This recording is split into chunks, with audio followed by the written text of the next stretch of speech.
There's something unsettling about an empty bar after hours. The lights dimmed low, the chairs turned upside down on tables, the echo of a jukebox that hasn't played in years. Most people think the scariest thing in a bar is a bad decision or a broken heart. But some bars, they hold on to something else entirely. Across the world, bartenders and patrons alike have whispered about ghostly figures sitting at the same stool every night. Drinks that pour themselves, stories of laughter when no one is around, footsteps in locked basements. And some regulars, they never really left. These aren't just rumors. From century-old taverns in the UK to dive bars tucked into small-town America, there are chilling accounts tied to real places, real deaths, and real names. In fact, many haunted bars are still open for business, blending history with horror in a way that leaves you questioning what's real long after last call. Because sometimes, the spirits behind the counter aren't just in your glass. And sometimes, the most loyal customers are the ones no one can see. This is more than just urban legends. This is a look into the haunted heart of nightlife, where not every goodbye is final, and not every story ends when the lights go out. So pull up a chair, order something strong, and whatever you do, don't ask who's sitting next to you, because in here, the night doesn't end. It's not always the last call.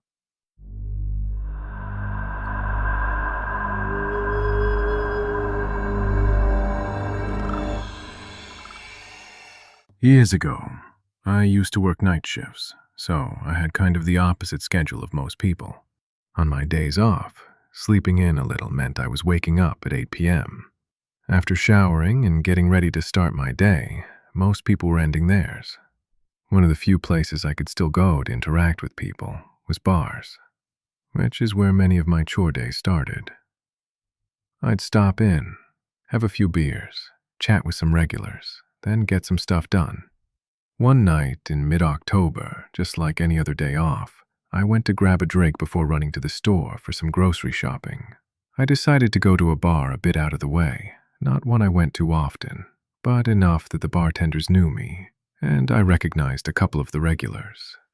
When I walked in, I didn't see anyone I knew, so I walked up to the sparsely populated bar and grabbed a seat. Hey, Logan. The bartender Ted said as I approached. Been a minute. How've you been? Pretty all right, I answered with my usual reply. I ordered a 90 shilling and sipped on it while making small talk with Ted between him taking other orders until he got busy with cleaning and stocking duties. I looked around the bar and noticed a younger guy in a red shirt sitting at the end. The red really stood out in the dim lighting, and I wondered how I hadn't noticed him walk in. I didn't see a jacket or anything around him that would have covered it.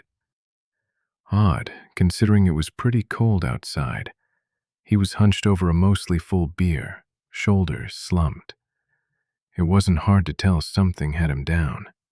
Since Ted was busy, I decided to slide over a few seats until there was just one empty seat between us. "Hey man, how's it going?" I asked, curious why he looked so down. "It's going," he replied in a slow, monotone voice. It was obvious from his slight slur that he'd been drinking for a while. I kept sipping my beer and chatting with him. It took a few minutes before he started giving me full sentence answers. Ted came over with another pint for me, but didn't check on the other guy, which I found odd, maybe because his beer was still pretty full.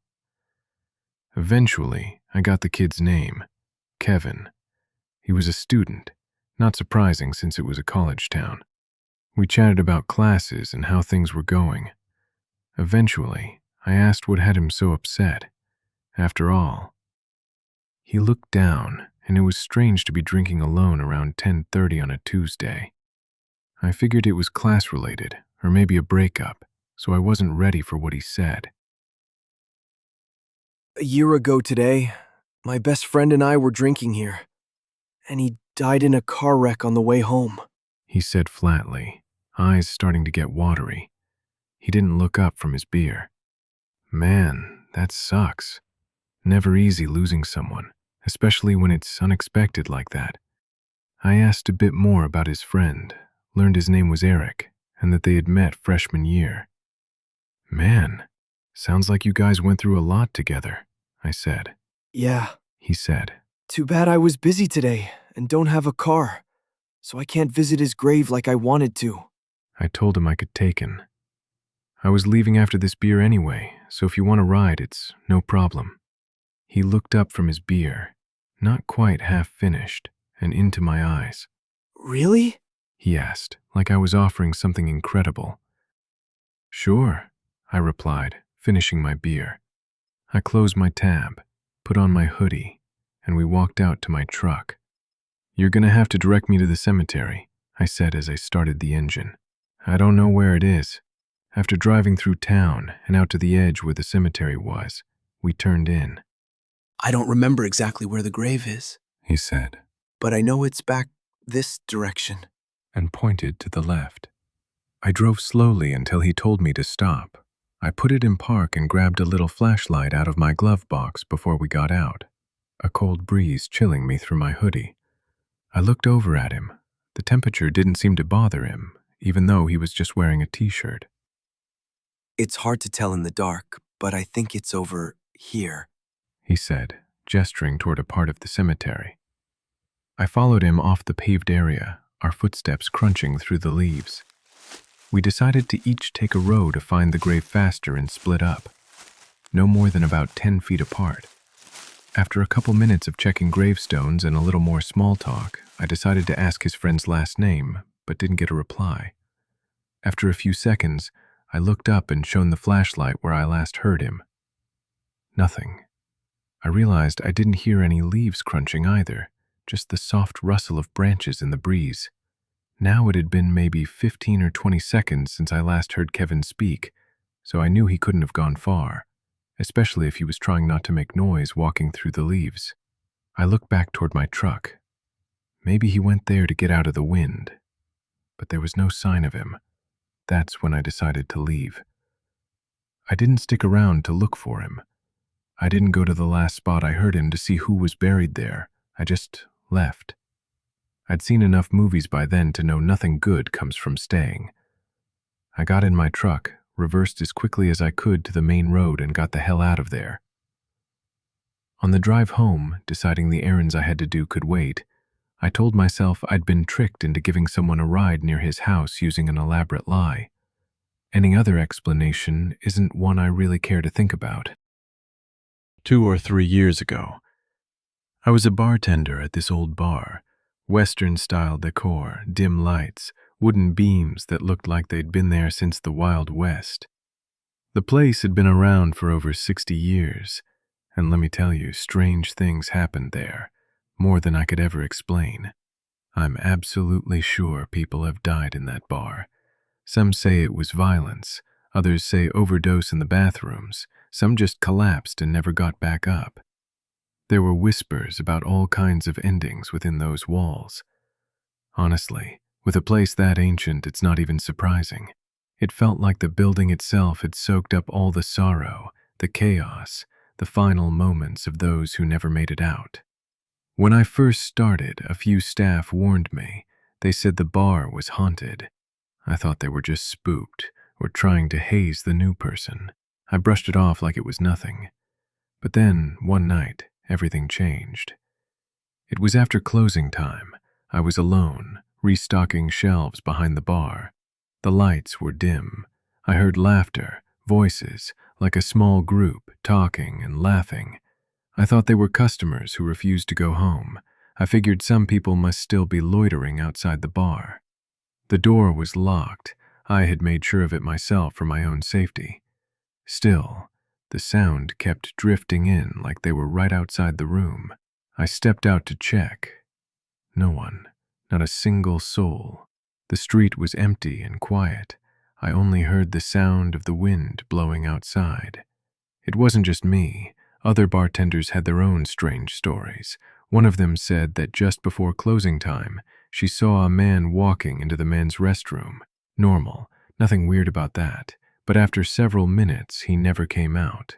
She waited for a while, so she asked the security guard to check. He searched both the men's and women's bathrooms, swept the entire bar from front to back. No one was there, not a trace. Some staff heard whispers calling their names, soft, like a friend leaning close, but when they turned around, nothing, empty space. One girl felt a cold breath on the back of her neck. She thought it was her coworker messing around, but when she spun around, there was no one even near her, just the bottles and the silence. Even the bar manager had his moment. He was the last to leave that night. He locked the big garage-style door we used to close the place.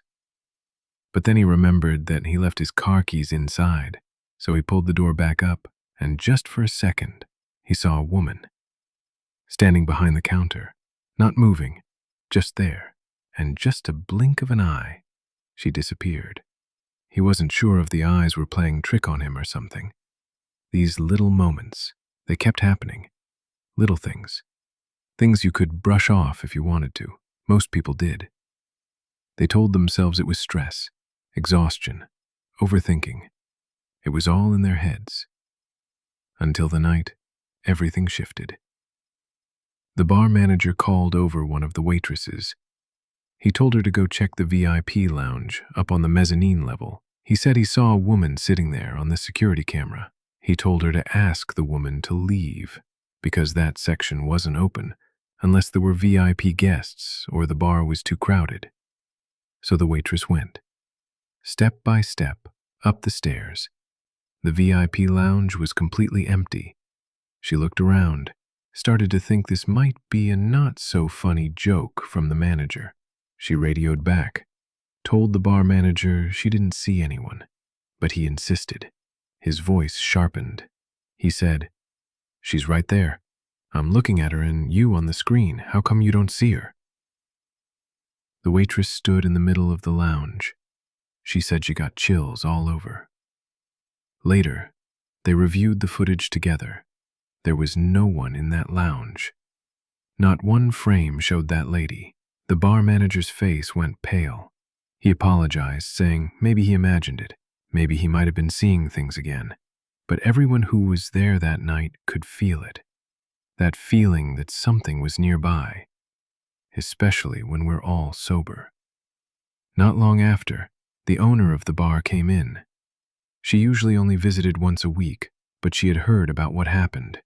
We told her the story, and she just nodded slowly. She said the bar had changed hands many times, but one of the past owners was a woman who died young, someone the owner's grandmother used to know. That woman had loved the bar with all her heart, spent years pouring her life into it. And when she was alive, she had a favorite seat. It was the very same seat the bar manager saw her in at the VIP lounge. After that night, I started a new tradition. Every shift I worked there, I poured a shot and left it there. A shot for every soul, for the ones who never left. Maybe they just want to be remembered. Maybe they're waiting for someone. Or maybe they're just part of the bar now. This chilling story may not be about a bar per se, but rather a nightclub. Hopefully it can still be considered in the same category. 16 years ago, on New Year's Eve, the city was alive with celebration. People flooded the streets and popular spots to welcome the new year, and this nightclub was no exception. It was a small venue, once regarded as one of the most fancy nightclubs in the area. If you look it up, you can probably find its name without much difficulty. That night marked not only the end of 2008, but also the final night the club would ever open, as the owner's lease was about to expire. The event was meant to be a farewell party for the venue, but who would have known that night would not only be the last for the club, but also the final night on Earth for dozens of partygoers. It wasn't just the guests counting down to midnight. Death was counting down too. I was a rescue worker when I heard a radio call reporting a fire at an entertainment venue. At the time, our unit wasn't assigned to that area, so we didn't respond at first, but 15 minutes later a request for backup came through. The fire was out of control and there were many injuries. By the time I arrived, chaos had taken over. The injured were crying out for help, ambulance sirens echoed everywhere, and people were still trapped inside the burning building. I could hear screams, coughing from smoke, people writhing in pain, moaning in agony before their final breath. It was a truly horrifying sight. I immediately jumped into action, trying to help as many as I could while 3 fire trucks worked to extinguish the flames. Before the incident, the nightclub had admitted over 1,000 guests, far exceeding the legal limit. Just minutes after the countdown, live performers began taking turns on stage. Firework effects were launched indoors, though they were only meant for outdoor use.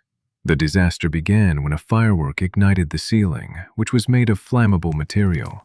Sparks fell into the crowded space below. At first, guests thought it was part of the show, but the fire spread rapidly. Once the heat became unbearable, panic erupted. According to survivors, the power went out and thick smoke filled the space. Many suffocated near the entrance, which was only 3 meters wide. People piled up at the door, trampling over one another in desperation. Some had no choice but to climb over others to escape. There were actually 4 exit doors, but no clear fire escape signs. Some guests were too intoxicated to save themselves in time. I stayed until the fire was finally extinguished. It was already morning. I hadn't even gone inside the building yet. I was exhausted and decided to go home, planning to return later to help recover the bodies. When I got home, I hung my rescue gear outside and took a shower, but the smell of smoke and fire from the night before still clung to me. As I was heading out again, a neighbor joked, "Did you grill some pork? Smells like barbecue all over the street." I gave a faint smile, but said nothing. Back at the scene, we began retrieving the bodies. It was one of the worst sights I'd ever seen. On the stairway to the mezzanine, bodies were piled up nearly 2 meters high. It was the only staircase leading up and down. In total, 67 people lost their lives in the fire. Including the injured and disabled, the toll reached 222.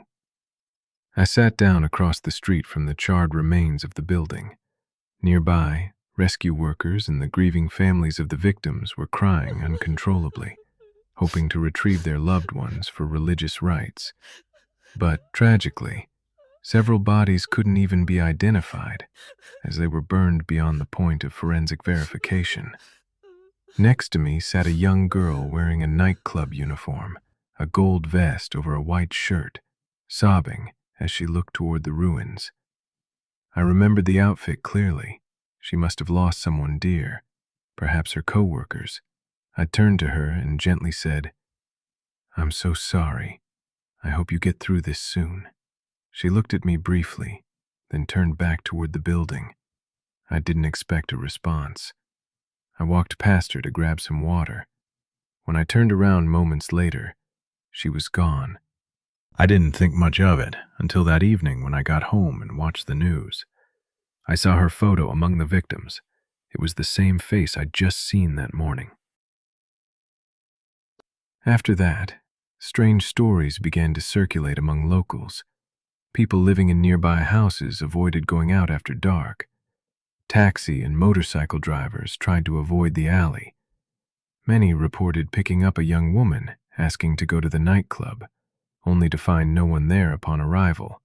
Some said that when driving past the alley late at night, they'd hear eerie, distant screams. A security guard assigned to the site, now a quiet graveyard of memories, once heard a voice from the second floor calling out, "Mr. Guard!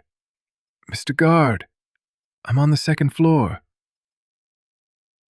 He looked up and saw a young woman standing at the archway, but when he went to check, no one was there. Dogs howled in chorus and a chill wind brushed across his face, making his hair stand on end. The guard didn't stay on the job for long. Many believed there were signs foreshadowing the tragedy. The club's interior resembled a Christian church, with decorative crosses and even a white coffin placed on the stage as a prop. The farewell party included a large sign that read, "Goodbye," followed by the nightclub's name. What sent chills down everyone's spine was the name of the final live band to perform that night, Burn. Even the name felt like a premonition. Today, the nightclub is long gone.